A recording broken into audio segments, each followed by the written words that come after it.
Hello, welcome to Tony's Bonsai. I've got a Squamata juniper here. It's got a nice thick trunk, but I want to do some styling on it today, so let's take a closer look. I picked this tree up last autumn. I'd seen videos of Squamata juniper and I thought, oh, I need to get one of those. So I bought it from a local garden centre and I've done some styling to it. I'm not particularly happy with how it's gone, and today's the time to possibly readdress some of the issues. The bark's really interesting on the Squamata juniper. It sort of peels off a bit like birch, and underneath it reveals like a red colour. Very nice. I'm fairly happy with the branch selection that I've made. I've got them in some decent places. There's kind of three sides to this. We've got this, which is probably the front. If I turn it through 120 degrees, we've got a sort of side here, which is also okay, and through another 120 degrees, and we've got this sort of backside here. And I don't think it's bad from all directions, but as I say, that's probably the front. Some of these branches, they're getting way too long though, and I need to trim them back before I apply any wire. I won't be doing anything to the top of the tree. I'm just letting that grow on to hopefully turn into a new apex. But these branches that come out, they're just too long. I've left them to grow to sort of add health to the tree, and it's done the job. I'm better with scissors for this job. And I was inspired to do this work by Guy Watson. I watch all his videos. He's a funny guy. He's from Bognor Regis, and he was working on his Squamata the other day, and I thought, you know what, I need to work on mine. So thanks for the reminder, Guy. I'll put a link to his channel below mine if you want to check him out. And all I'm doing is very much just removing these edges just to shorten the length and make it a bit more manageable for me as I add some wire. I'll take some of these down further in a bit, but first of all I just wanted to just get the overall size in. My idea for this tree has always been for it to look like one of those large pine trees with the weeping branches coming in a downward direction, so they look as if they've been weighted down with lots of snow over the years.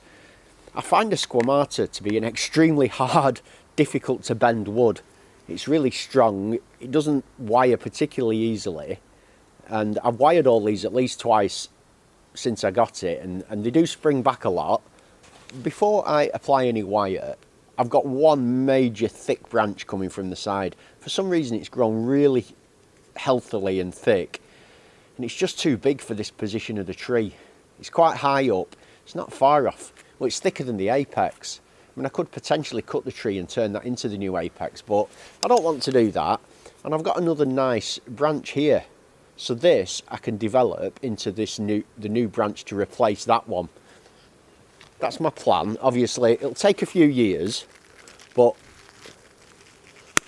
by removing that now, I think, I mean, I could have ginned it. I could have made that into a gin, but I don't really want to. I don't want to go with that style on this at the top. It was very thick even for a gin. I know I could have sort of carved it down, but I'm happy for that just to go, and the top of the tree just to be more open. That's all the main branches of this tree wired up. It took me about 10 or 15 minutes. I've used some quite thick wire because I really want to be able to get those branches down and held in position. So I'll start at the bottom and work my way up. I want this tree to look good from all directions, but from where you're looking there, that is my sort of main front. And I really want to achieve that downward slope. So I really want to get these down and then coming up at the ends. So it's not all that complicated, the technique. I'm really just moving them down in this direction. Now, these next two branches, they're on the same plane, which I don't want. I don't want them growing directly above each other. So I need to select which one comes to the front and which one goes further back. This one is naturally slightly more forward. So what I'll do is I'll bring this towards the camera and back like that, and this one, as I move it down, can come away and up. So these are now on different planes, so as we look in that direction you can see they're no longer above each other. So that's worked well. If anything though, I want to get this even further down, because they spring back up a lot, these branches, and if you don't get them right down, they just bounce back. So as I look at the front here,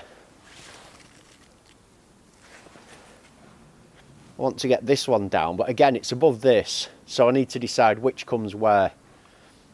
And this branch at the back I can push further round to the back, which allows me space to move this one around there, and that lets this branch fill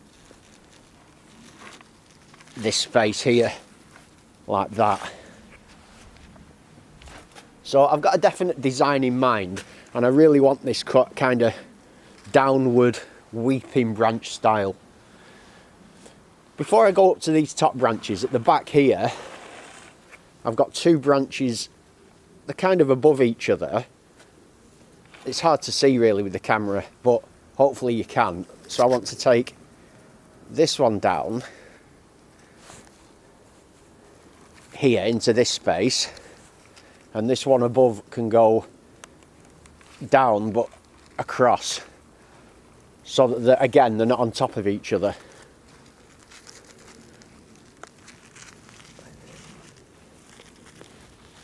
So that's me kind of style wise, that's what I'm going for.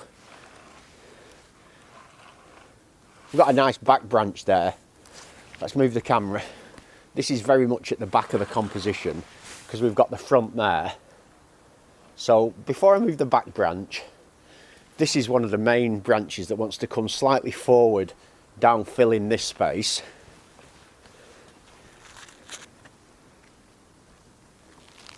And come right down like that. It's a nice thick wire, so I've got plenty of holding power on that branch.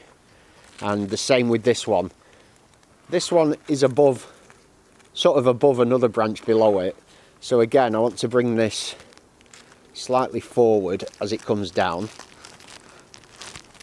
like that. I'll twist the end up first and then take it down like that, and I can really manipulate that into a downward position. That's kind of blocked up this front area a bit. Yeah, I'm not sure about that one there. That seems to have like closed all this top area off. I mean, it looks good from this side, but this one is just too forward now. That's got to come round like that. Oh yeah, that's better. That's much better. So that opens this front up again, which I want. I see this as the front. Yeah, and that comes down nicely there. So now I can deal with this back branch. And this back branch here is in sort of the right position really. He just wants to come slightly towards the camera and down like that. So it's really got some nice downward movement to it. And I'm getting that shape of the branches. They look like they've been bearing lots of snow and lots of weight. There's only one branch left now, and it's this more central one.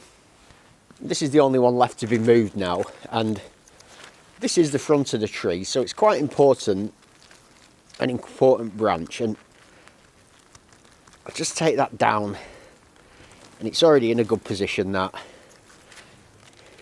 it's quite an important branch, this one. So we'll just get it down there.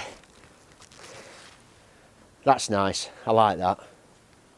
Yeah, that works well, I think. This tree's a good example of one that would look a lot better if I went in and started doing a lot of pruning, removing all downward pointing branches and all that kind of stuff. But in my mind, it's winter. There's loads of time for me to do that next year. I can go in and prune it up and start styling it and shaping it. I don't want to overstress the tree. And I put some serious bends into those branches there. I'm happy to just do that work today, put some cut paste on the top to seal that major chop off, and it's slowly developing into something for the future, you know, and at least it's got a style to it. You know, I've got an idea in my mind what I want this to look like going forward, and I will definitely take it back, try to develop and refine these sort of pads, but that's a job for next summer. For now, put this in a nice space and leave it to grow. Thanks for joining me. As always, have a great day. I'll see you soon.